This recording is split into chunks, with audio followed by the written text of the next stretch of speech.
니헤미야 이야기 12장 44장. 그때에 몇 사람이 임명되어 보물들과 헌물들과 첫 열매들과 11조들을 위한 바들을 맡아 제사장들과 레위인들을 위해 율법이 정해준 목줄을 도시들의 밭에서 거두어 그 방들에 모아두었더라. 이는 섬기는 제사장들과 레위인들로 인하여 유다가 기뻐하였기 때문이더라. 오늘 말씀 제목은 유다의 기쁨은 신실한 섬김이었다. 유다의 기쁨은 신실한 섬김이었다입니다. 성벽 봉헌식이 이제 끝났습니다. 재건된 성벽과 문들을 이제 보면서 이제 그들은 그것을 하나님께 드립니다. 느헤미야와 백성들은 그것들만 사실 드린 것이 아니었습니다. 성벽과 문들만 드린 것이 아니었습니다. 자기 자신들을 하나님께 봉헌했습니다. 그리고 자신의 가정을 또 하나님께 봉헌했습니다.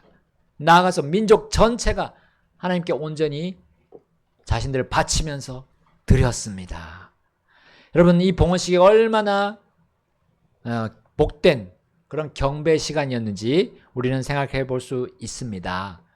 그들은 이제 두 무리로 나눠서 성벽 위쪽, 양쪽으로 행진했습니다. 북쪽을 향해서. 자, 노래하는 자들은 연주되는 그 하프와 또 마팔과 함께 하나님을 높여서 찬양했습니다. 여러분, 그 찬양의 내용이 무엇이었을까요? 구원이 아니겠습니까? 구원.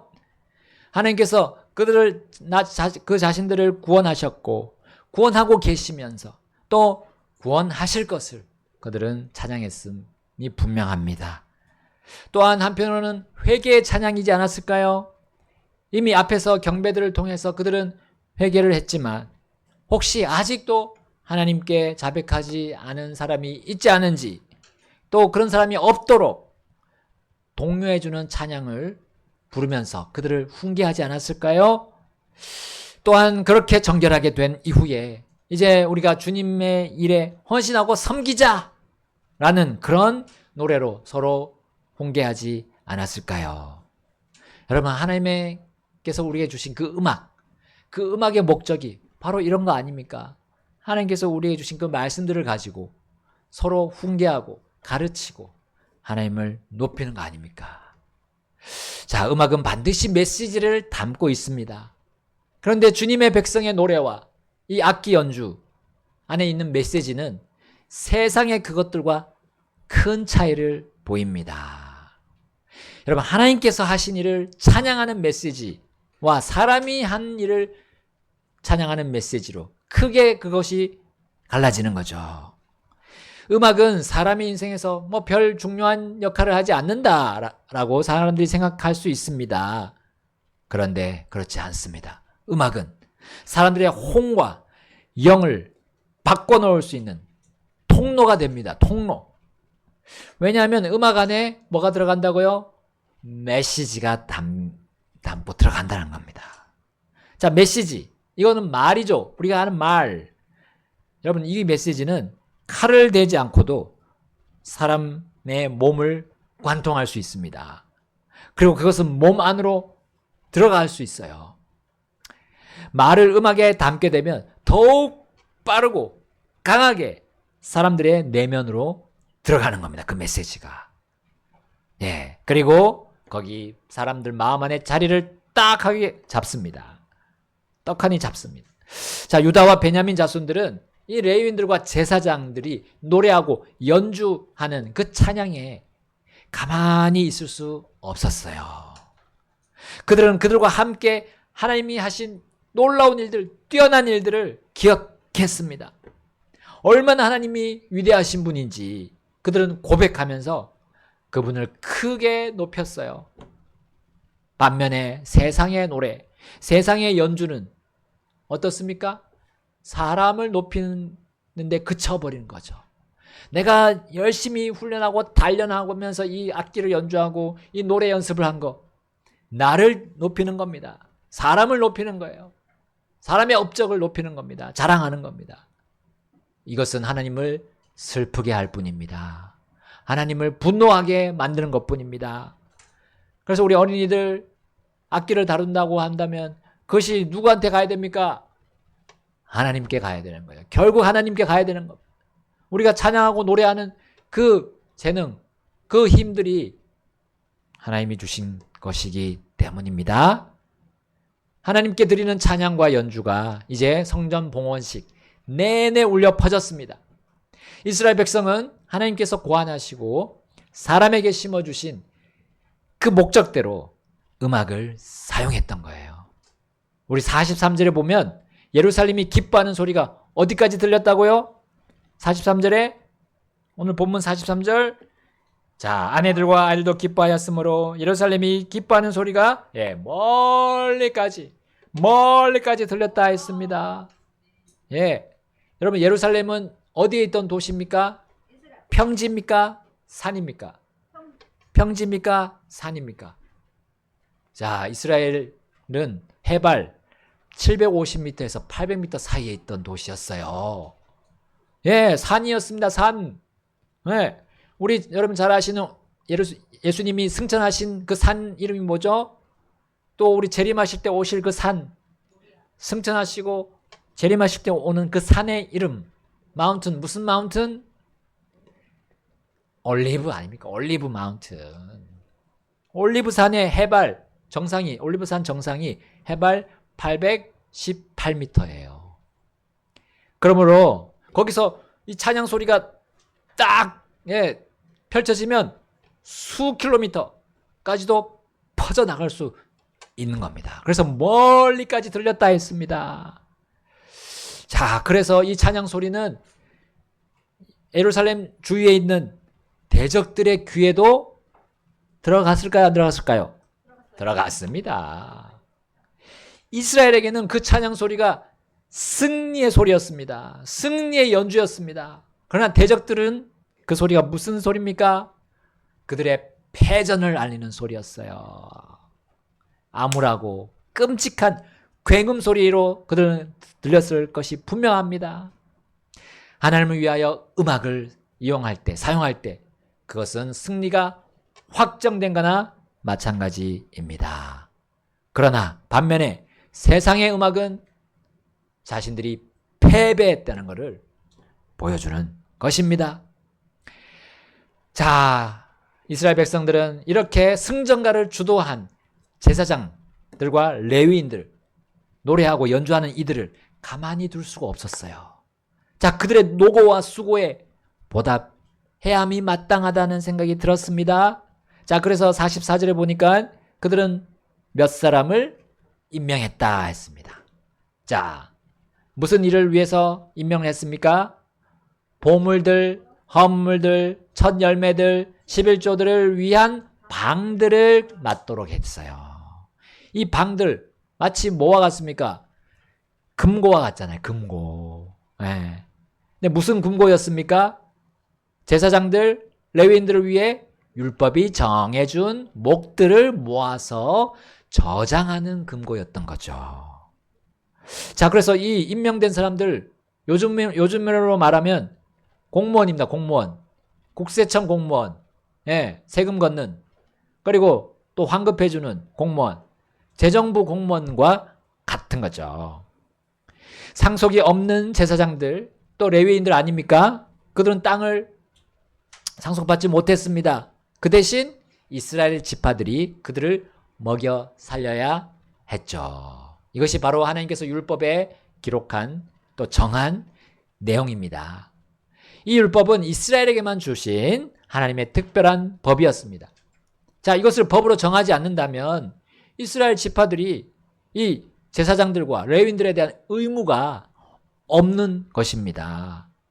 그러면 하나님과 백성 사이에서 이 중간 역할을 담당했던 제사장과 레위인들이 하는 그 수고들 다 헛된 것입니다.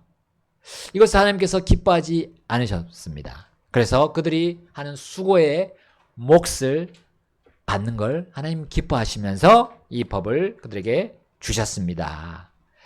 그래서 이제 자신들과 가정을 주께 드리고 또 민족 전체가 주께 봉헌한 뒤에 이 제사장들, 레위인들의 몫을 챙겨주기 위한 전담 일꾼들이 임명되었던 겁니다. 자, 이것은 바빌론 포로 생활 이후에 이제 끊어질 수도 있었습니다. 그러나 하나님께서 계속 이 명맥이 이어갈 수 있도록 특별히 일하신 거예요.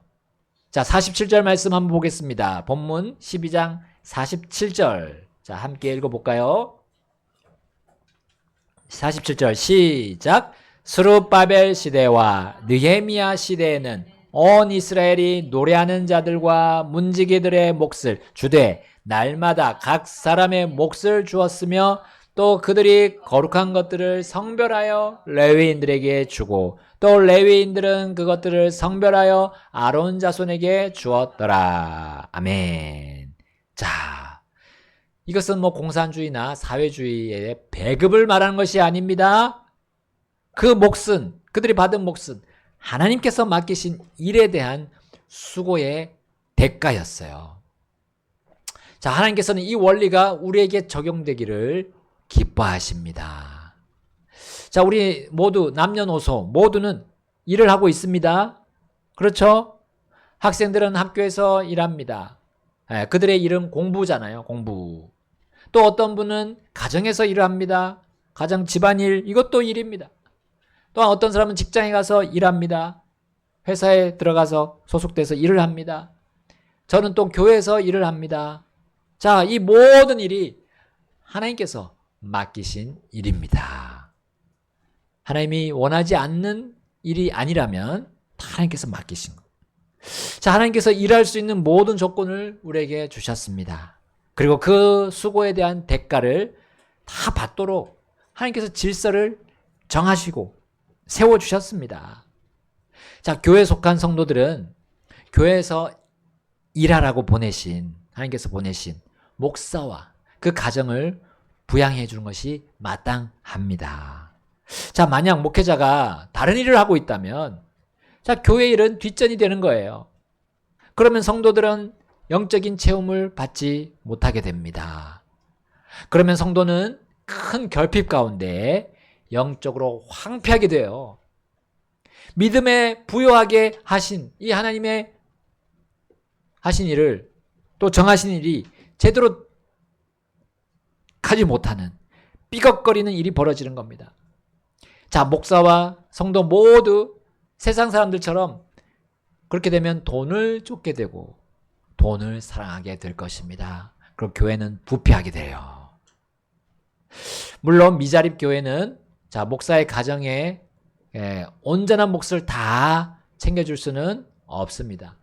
그래서 목사와 그의 아내 혹은 또 그의 아내가 부업을 해야 할 경우도 있습니다. 그러나 이것이 길어지면 길어질수록 교회는 영적으로 뒤처져집니다. 타격을 받게 돼요. 이것은 결국 하나님의 일이, 가장 우선되어야 할 하나님의 일이 뒷전으로 밀리는 결과를 낳게 됩니다. 하나님은 자신의 교회가 자립할 수 있도록 일하고 계십니다. 우리 성도님들의 영적으로 깨우치는 일을 하고 계시고요. 그리고 성도들이 잘할 수 있도록 일하시는 분입니다. 또 잘하는 만큼 또 하나님의 복음을 가지고 씨를 뿌릴 수 있도록 인도하십니다. 그래서 씨를 뿌리면 하나님이 거두게 하십니다. 자, 특별히 하나님께서 세우신 목사를 통해서 그 일을 하십니다. 여러분을 격려하고 도전하고 이끕니다.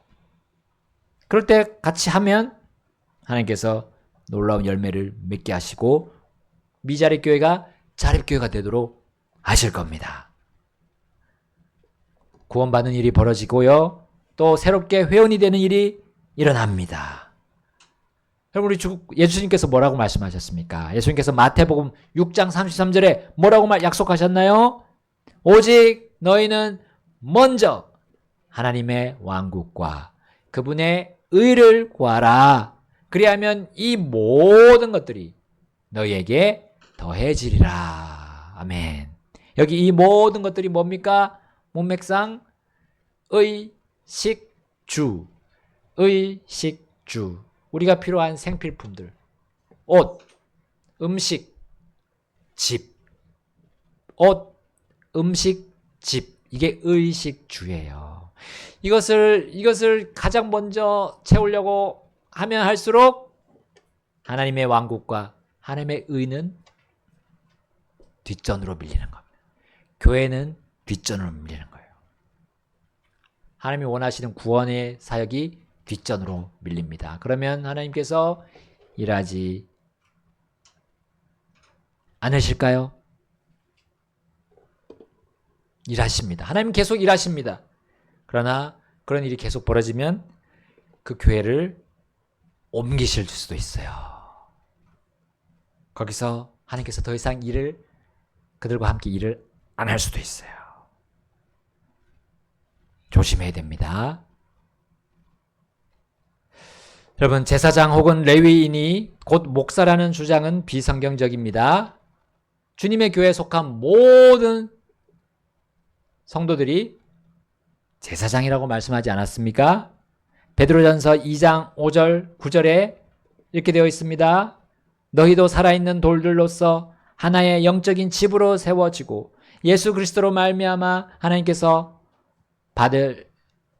받으실 만한 영적 희생물들을 드리는 거룩한 제사장단이 되었도다. 9절입니다. 그러나 너희는 선택된 세대요 왕가의 제사장단이요 거룩한 민족이요 특별한 백성이니 이것은 너희를 어둠에서 불러내어 자신의 놀라운 빛 안으로 들어오게 하신 그분께 대한 찬양들을 너희가 전하게 하려 함이라. 아멘. 그러나 하나님의 일을 우리가 전문적으로 하는 일꾼의 수고에 대해서 몫을 주는 그런 원리는 지금도 적용됩니다. 교회는 하나님의 특별한 백성 안에 속해 있습니다. 그 교회를 위해 부름받아서 그 일을 하라고 전담을 해서 하라고 부르신 목사를 하나님은 기뻐하시면서 부르셨어요. 그리고 세우셨습니다. 자, 유다 백성들은 하나님의 원리대로 제사장들과 레위인들이 받아야 할 몫을 날마다 주는 것을 기뻐했습니다. 이것은 유다 백성들이 정한 게 아니에요. 하나님께서 정한 일입니다. 하나님의 방법을 유다가 순종했던 겁니다. 자, 이렇게 하는 것이 하나님의 기쁨이었고 유다는 그 하나님의 기쁨에 동참했습니다. 자신들의 기쁨을 그들이 추구한다면 이 몫을 모으는 수고, 또 몫을 저장하는 수고, 또 그 몫을 그들에게 날마다 주는 그 수고를 굳이 할 필요가 없었습니다. 그러나 유다는 주님께서 제사장들과 레위인들을 놀랍고 뛰어나게 사용하고 계심을 인정했어요. 그들의 수고로 인해서, 그들의 섬김으로 인해서 결국 자신들의 영이 잘 되고 혼이 잘 되고 심지어 몸까지도 잘 되는 길임을 알게 되었습니다. 오늘 본문 44절 다시 한번 읽어볼까요? 44절 12장 44절 그때에 몇 사람이 임명되어 보물들과 헌물들과 첫 열매들과 11조들을 위한 방들을 맡아 제사장들과 레위인들을 위해 율법이 정해준 목들을 도시들의 밭에서 거두어 그 방들에 모아 두었더라. 자, 여기입니다. 이는 다 같이 읽겠습니다. 시작. 이는 섬기는 제사장들과 레위인들로 인하여 유다가 기뻐하였기 때문이더라. 아멘. 이는 섬기는 제사장들과 레위인들로 인하여 유다가 기뻐하였기 때문이더라 했어요. 유다의 기쁨은 곧 하나님의 기쁨에서 왔던 겁니다. 그 이유는 제사장들과 레위인들이 하나님을 위해 섬기는 그 섬김, 그것이 결국 자신들을 위해서 섬기는 것으로 연결된다는 것을 깨달았기 때문이에요. 제사장들과 레위인들의 수고와 섬김을 그 섬김의 내용을 한번 보십시오. 어떤 일을 했습니까? 45절입니다. 또 노래하는 자들과 문지기들이 다윗과 그의 아들 솔로몬의 명령에 따라 자기들의 하나님을 섬기는 직무와 정결례의 직무를 지켰더라. 아멘. 자, 이게 노래하는 자들, 문지기들 어디 무엇을 하는 사람들이었습니까? 먼저는 성전을 유지하고 관리하는 일이었죠. 또 무슨 일이 있었습니까? 무슨 직무가 있었죠? 주님께 헌물을 드리는 일이었습니다. 자, 그리고 여기 정결례라고 나왔습니다. 자신들과 백성들을 정결하게 하는 일이었어요. 자, 이 일이 하나님과 백성을 중간에서 연결하는 일이었습니다. 우리 성도의 삶에서 결코 빠지면 안 될 일이었어요. 자, 이들은 이 일을 언제부터 했습니까? 다윗과 솔로몬 때부터였죠. 자, 우리 12장 46절 한번 읽어볼까요? 46절 시작. 이는 옛날에 다윗과 아삽 시대에 노래하는 자들의 우두머리와 하나님께 찬양과 감사의 노래들이 있었기 때문이더라. 아멘. 그들의 직무는 여기 또 나오죠. 제사장들과 레위인들 하는 거, 주님을 노래하는 거, 주님을 찬양하는 그 연주를 하는 거였어요. 그 찬양에 무엇이 들어있습니까? 주 하나님을 기억하는 말씀들이 들어있었어요. 주님께서 기뻐하시는 뜻들이 거기에 담겨 있었습니다. 그 찬송에 담겨 있었어요. 다윗 시대, 아삽 시대에 있었던 그 주님께 찬양했던 그 새 노래들이 수백 년이 흘렀지만 여전히 지금 느헤미야 당시에도 부르고 있었던 겁니다. 이게 무엇입니까? 수백 년이 지나도 그 믿음이 계속 전수되는 거. 이것이 뭐라고 표현될 수 있습니까? 믿음이 충만해지는 거. 그게 바로 신실함 아닙니까? faithful, 신실함. 하나님의 신실한 말씀이 담긴 그 음악은 신실한 사람들에 의해서 전달되는 거예요. 우리의 찬송가 안에 한번 보십시오. 찬송가를 지으신 그 작사자들, 작곡자들 한번 보십시오. 17세기, 18세기의 곡들이 아주 많이 분량을 차지하고 있습니다. 왜 그럴까요? 그 시대가 바로 영적으로 큰 부흥이 일어났던 시대였기 때문입니다. 무려 1500년간의 로마 가톨릭과 국가교회들의 큰 핍박이 있었죠. 근데 그 속에서도 명맥을 이어왔던 주님의 교회들에게 하나님께서 드디어 그들이 크게 불어날 기회를 주셨던 겁니다. 그 암흑시대의 큰 핍박들이 점점 잦아들면서 이제 신실한 사역자들과 일꾼들이 줄을 이어 등장했습니다. 자유스럽게 선교를 퍼져나갔어요. 전 세계적으로. 물론 잔잔한 핍박들은 계속 있었지만 그럼에도 불구하고 하나님의 복음을 전하고 진리를 선포한 신실한 자들이 교회들을 굳건하게 이끌었던 겁니다. 자, 그러던 가운데 이제 주님의 말씀에 따라 작사한 시들 그리고 건전한 곡들이 탁 떨어져서 우리가 지금 부르고 있는 그 많은 찬송들이 그 시대에 만들어졌던 겁니다. 여러분, 신실한 자들은 어느 시대에나 존재하고 또 그들이 신실한 찬송들을 부릅니다.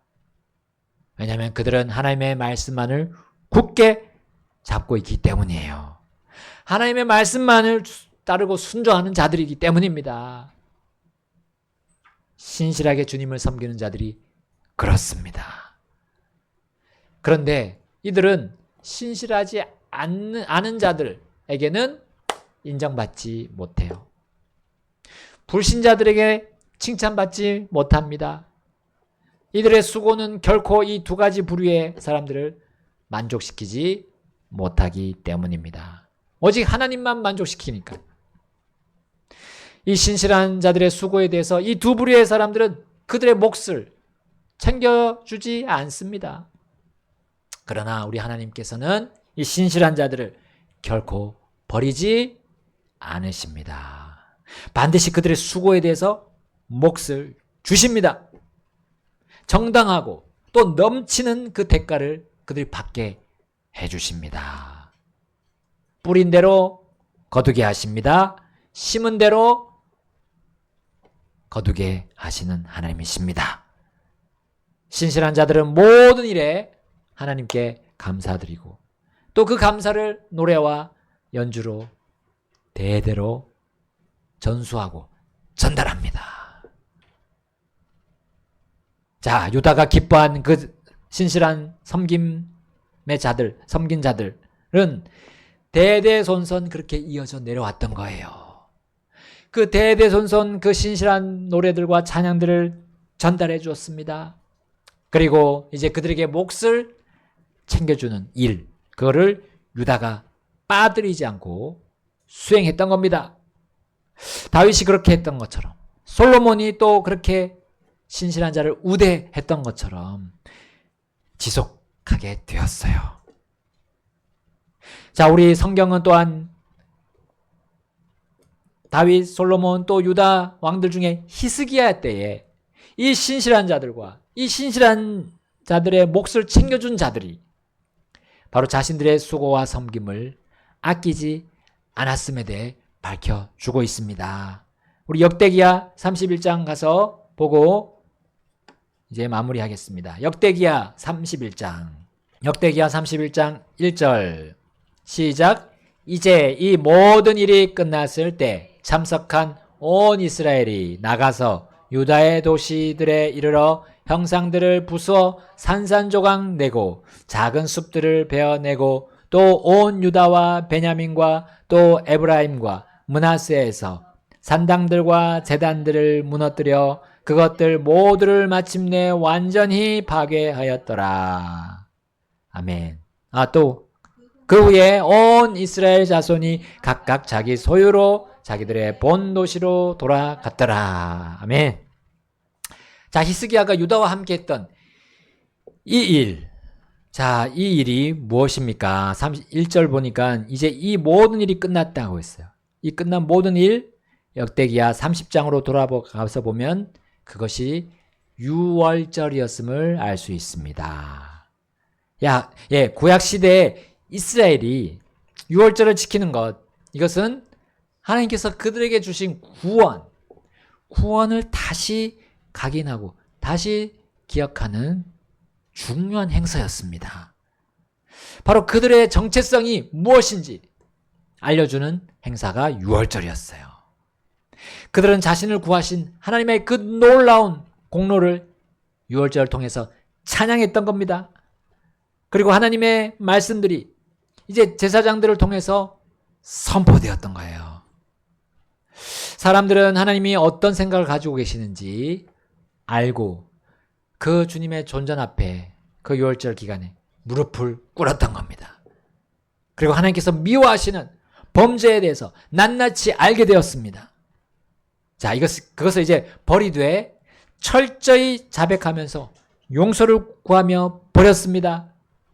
자, 그것이 방금 읽은 31장 1절에 나오죠.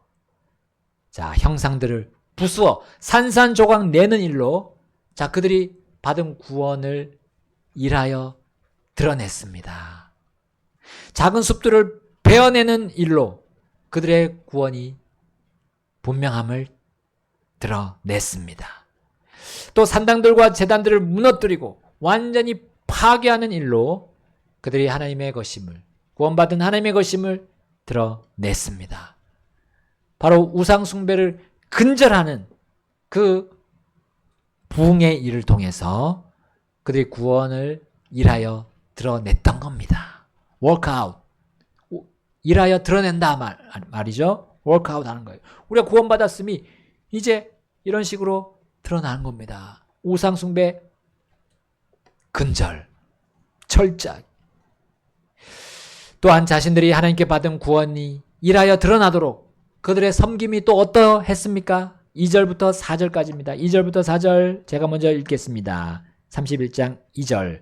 또 히스기야가 제사장들과 레위인들의 반열대로 그들의 반열을 지정해 주고 각 사람의 섬기는 일에 따라 각 사람을 지정하여 제사장들과 레위인이 번제 헌물들과 화평 헌물들을 드리며 주의 장막문들에서 섬기며 감사하며 찬양하게 하더라. 3절입니다. 그가 또한 번제 헌물들을 위하여 자기 재산 중에서 왕의 몫을 지정하였더니 즉 주의 율법에 기록된 대로 아침과 저녁을 위한 번제 헌물들과 안식일들을 위한 번제 헌물들과 세 달 초하룻날들과 정해진 명절들을 위한 번제 헌물들을 위한 것이더라. 다 같이 4절 읽겠습니다. 더욱이 그가 예루살렘에 거하던 백성에게 명령하여 제사장들과 레위인들의 몫을 주어 그들이 주의 율법 안에서 격려를 받게 하였더라. 아멘.